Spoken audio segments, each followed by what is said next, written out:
My name is Jared James. If you aren't familiar with me, I'm best known as an entrepreneur that gets the unique opportunity to coach and train agents and brokers in the real estate world and speak at conferences in front of thousands of people. But it wasn't always that way for me. What separates me from so many others is that I've actually done everything that I want you to be able to do. For that reason, this is the place to come if you want to learn the strategies needed to succeed in today's marketplace. This is the Jared James Today Show. Hey everyone, Jared James here, and welcome to episode 28 of the Jared James Today Show. As always, guys, thanks for watching. Make sure you like this video, leave a comment, subscribe, share it with someone who you think would benefit from it.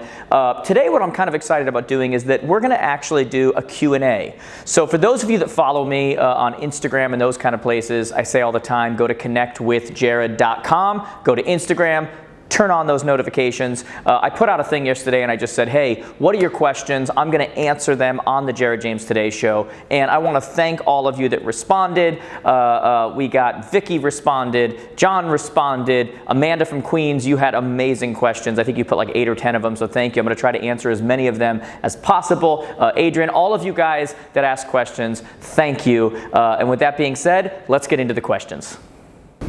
Our first question is, what do I do when someone fills out a seller valuation form, but then when I reach out, they tell me they aren't actually looking to sell? That is a great question, and that is something that I hear all the time. I know a lot of you hear all the time, and can be kind of frustrating because you're like, you put out this thing, what's my home worth? You know, do you want to sell? These kind of things. Someone responds, and then you talk to them and they go, you know, I was just kind of curious about value, but I'm not really looking to sell, right? And the question is, what do you do when somebody says that? Do you just say okay and get frustrated and move on? Or do you do, which is what I teach everyone to do, which is to ask better questions, right? So what I'm going to do is I'm going to teach you, and by the way, it's not just what you say, it's how you say it, is immediately when they say, you know, I'm not really looking to sell, I want you to go, now or ever? Just like that. Now or ever? Okay? And that question right there is going to determine that they might have a different idea of what meaning, you know, wanting to sell means from what you think wanting to sell means. They may think that wanting to sell in the spring, wanting to sell in 8 months, means they don't want to sell. And really, you're just looking at, is it any time in the near future? Is it any time in whatever? In the next 3 months, in the next 6 months, in the next year, in the next 5 years, ever? Like, when are you actually thinking, right? And when you say that, many times they'll come back and go, well, we actually want to wait until the spring, and we want to, and you're going, well, that's just months away. Like, that's actually, of course you want to sell. But what they're doing is when they're answering you, they're thinking that you need something right now, that you want to sell right now. Otherwise, they're wasting your time. And so they're answering in a way that they think that you need to hear because they're not selling right now. So someone says, I'm not really looking to sell. You want to say now or ever? Or like 3 months, 6 months, 12 months? What are we talking? Ask a better question. Our next question is, what are the top 3 tips for a new real estate agent? Guys, another question I get all the time, right? Top 3 things you recommend for a brand new agent. And I'd have to think these through, but I think the top 3 things I would say is number 1, and these are in no particular order, I'm a big fan of a new agent joining either a team or a brokerage that feeds them leads. And the reason why I like that, you're going to be taking a smaller percentage. I like to always say, do you want the whole grape or do you want a piece of the watermelon, right? But what that does for you is that there's a big difference between practicing and learning things in theory and actually getting out there and dealing with actual buyers and sellers every day. And so when you join a team where you can actually deal with real buyers and sellers every single day because of the leads you're getting, what you do is you give yourself an opportunity to fail constantly. And the greatest way that you're going to learn is by being humiliated.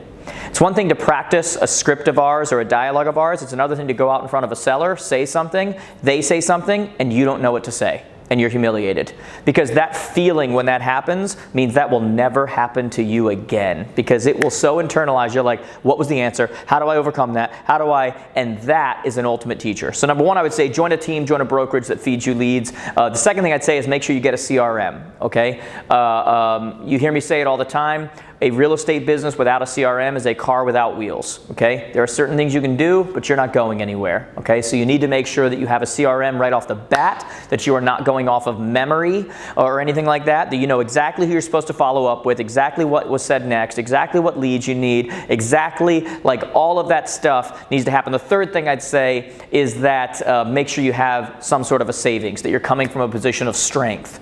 Because what you don't want to do is get into real estate because you watched HGTV and it looked easy because all you do is sell $1 million homes or something like that. The truth of the matter is that this business can be very much like this. 1 minute you think you are a warrior, you think you are the best thing that's ever lived, and the next minute you're like, why am I even here? I'm terrible, I suck, whatever. Like, that's going to happen. And so what you want to do is you want to be able to make decisions coming from a place of what you should do, not what you have to do. And having finances in place helps you do that.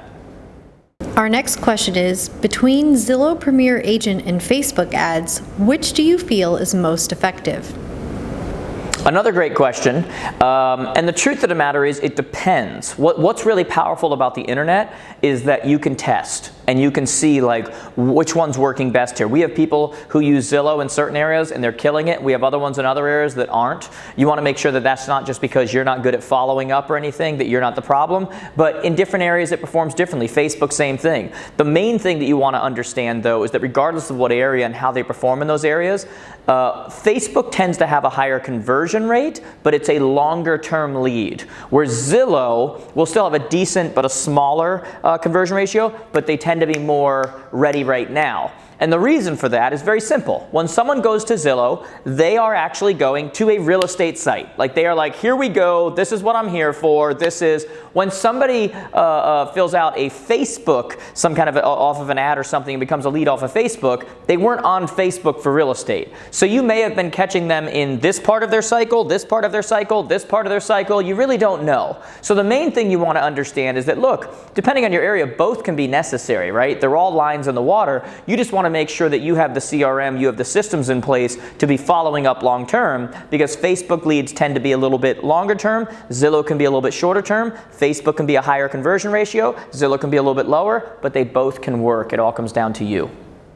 Our next question is, my market is saturated with new agents, which is causing me to lose clients within my sphere who I've been marketing to for quite some time. How does a seasoned agent overcome this obstacle? This answer is actually really easy, and it is by doing what it is I've been talking about for the last 3 years. If you've been listening to what I've been saying how I can go into any one of your marketplaces and dominate. And it's because of what you just mentioned, is that people are starting sooner and they're starting online, and now it just becomes an option. It's whoever's an option for them, whoever's there first. Visibility trumps ability. Being an option trumps being the best. Like, whatever saying you want to do, that's the one that matters at that moment, right? So really, they're just doing what it is that I teach. And so the way that you overcome that is doing what it is that I teach better than them, which means you have to have an online presence, and you've got to show up first, and you've got to have your ads in place and your forms in place and all of those kinds of things in place. The second thing that I tell you is that when I hear about somebody taking someone's client or doing something like that, it's almost like somebody stealing somebody's boyfriend, right? Or, whatever it may be. They obviously weren't that committed if they're willing to just see somebody and go somewhere else, which means that once we actually have those clients with us, what are we doing to create amazing experiences? Like, I literally just shot a podcast on this, and I talked about how when people have negative experiences with you or something goes bad in a transaction, that is the greatest opportunity for customer experience. Because what you do from there, when there's an issue with a closing, or there's an issue with, like in my case, I had a vacation rental that we were at, and we had an issue with the check, and we had all this stuff we had to go through, and I said how if that agent had literally just, when we went to go pick up the keys, left a little note, said, sorry about that, company policy, here's 4 free ice creams for you and your family. Would it cost them less than $13? I'd be raving about that person, right? Even though it was an experience that was frustrating. And so, number 1, do better than them. Show up first, okay? Number 2, those people who are a part of your sphere, that are a part of your thing, make sure that you are looking for opportunities to create amazing experiences, and make sure that when they're getting followed up with or they're talked to by another agent, because by the way, if they are going online, finding an agent, and then using them to buy or sell, It means you weren't following up, because if you had been following up with them long term, even after the sale, they wouldn't have had an opportunity to go somewhere else and go buy through them or sell through them, because you would have been in contact in the last quarter. And they would have been like, hey, we're actually looking to sell, or hey, we're actually looking to buy. So remember, the transaction, the experience, the deal, the whatever, does not stop at the closing. It starts at the closing. That's when long-term follow-up, that's why a CRM matters, that's when that starts to come into play. Our next question is, where can a seasoned real estate pro begin their public speaking journey? Well, let me start off by saying I'm glad that you said a seasoned, because the number one thing that you have to do to get into public speaking is have a track record, right? Like, the reason why I relate to so many people and people like listening to me is because I've sold a ton of houses, right? Or I've had a lot of success as an entrepreneur, as a salesperson, so it matters, right? So that's number one. I'm going to assume that that's already taken care of. Number two, you just have to go do it. Start offering do you know how many years I spent going places for free? Do you know how many years I went like paying my own way? Do you know how many years I went? And ultimately, the talent makes room for itself. If I was good enough, I would make it, right? So what I would do is I would start offering to my local board, my local association, to local whatever it happens to be, hey, can I come and teach on this? I'll do it for free. I want to come teach about this. I've had this track record. I'm passionate about this. Can I teach at your next luncheon? Can I teach at your next? And the first thing you do is put yourself in a position where you knock on enough doors, which is just an expression. You're not actually going and knocking on their doors, but you're knocking on enough doors, you're making enough calls, you're doing enough things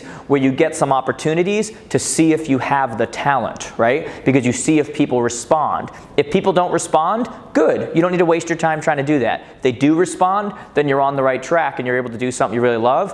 I'm actually eventually, I don't know if it'll come out soon or next year or 2 years, I've had it under wraps for a while. I'm eventually going to do kind of like a speaker training thing online, a course or something for people to show them exactly how to get gigs, how to create keynotes, how to do that stuff. But it's nothing that I'm releasing anytime in the next few months. But I know there's a lot of people out there that have that question. You just want to make sure that you're doing it for the right reasons. It's for the audience and not for yourself, right? If you can get that straight, then you're already on the right track.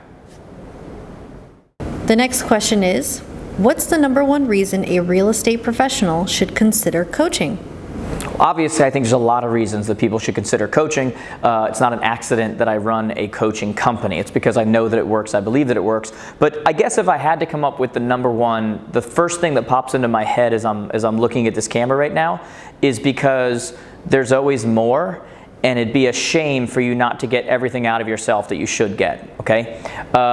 Somebody who goes to the gym on a regular basis, gets a good workout, and I know this even for myself, is going to be in shape and is going to look okay and is going to feel okay, but if they were with a trainer, they would do more. You know, I know people who work out all the time and, you know, they're in shape, whatever, and then they go one time work out with a trainer and they can't move the next day, because there was so much more that was there, okay? And so when you look at it, coaching is different than training. Let's be very clear about that, okay? Part of the main parts of coaching is that accountability. It's that person seeing things from an outside perspective. It's that person holding you accountable to make you do the things that you actually should do.